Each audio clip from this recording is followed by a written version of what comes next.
નમસ્કાર, આપ જોઈ રહ્યા છો નેશન પ્લસ ન્યૂઝ. હું છું આપની સાથે હેતલ ભગત. શહેરના સોમા તળાવ વિસ્તારમાં આવેલ ત્રિભુવનેશ્વર મહાદેવ મંદિર ખાતે શોભાયાત્રા યોજાય છે. મહાશિવરાત્રી પર્વને ધ્યાને રાખી શોભાયાત્રાનું આયોજન કરવામાં આવ્યું છે, જેમાં વિસ્તારના સ્થાનિક રહીશો દ્વારા છેલ્લા 10 વર્ષથી આ પ્રકારનું આયોજન કરવામાં આવે છે. આ યાત્રામાં વાજા બેન્ડ, ઘોડાગાડી સાથે ભગવાન શિવની પ્રતિમા બિરાજમાન કરાય છે. આ શોભાયાત્રામાં મોટી સંખ્યામાં મહિલાઓ તેમજ સ્થાનિક નાગરિકો જોડાયા છે. આશરે 2 કિલોમીટરની શોભાયાત્રામાં જોડાયેલા ભાવિ ભક્તો નિજ મંદિર ખાતે પહોંચે ભગવાન શિવને કરશે પૂજા, તેમજ મોડી સાંજે મંદિર ખાતે મહાપ્રસાદીનું પણ ભાવિ ભક્તો દ્વારા આયોજન કરાયું છે.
શ્રી ત્રિભુવનેશ્વર મહાદેવ મંદિર ભારત પેટ્રોલની પાછળ આવેલું છે. છેલ્લા 10 વર્ષથી અમે શિવરાત્રિના દિવસે મહાદેવની શોભાયાત્રા કાઢીએ છીએ અને શોભાયાત્રામાં લગભગ 400 થી 500 શિવ ભક્તો જોડાય છે.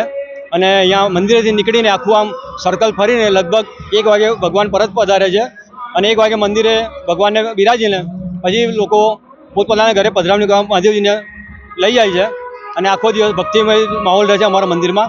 અને રાત્રે મહિલા મંડળનું ભજન હોય છે. વિશેષ રીતે કેટલા લોકો સંમલિત થાય છે શોભાયાત્રામાં અને કેટલા વર્ષથી આ પ્રકારનું આયોજન થાય છે? લગભગ 9 વર્ષ પૂરા છે, 10મું વર્ષ છે અમારું. અને લગભગ 400 થી 500 વ્યક્તિઓ આવે છે અને દરેક સોસાયટીના નાકે ઠંડાનું આયોજન હોય છે. કોઈ જગ્યાએ ફરાળી પ્રસાદી હોય છે, કોઈ જગ્યાએ લીંબુ શરબત હોય છે. એટલે આખો અમારા શોભાયાત્રા રૂટની અંદર 8 થી 10 સોસાયટીઓમાં દરેક લોકો સેવા કરે છે. Nation plus news Vadodara.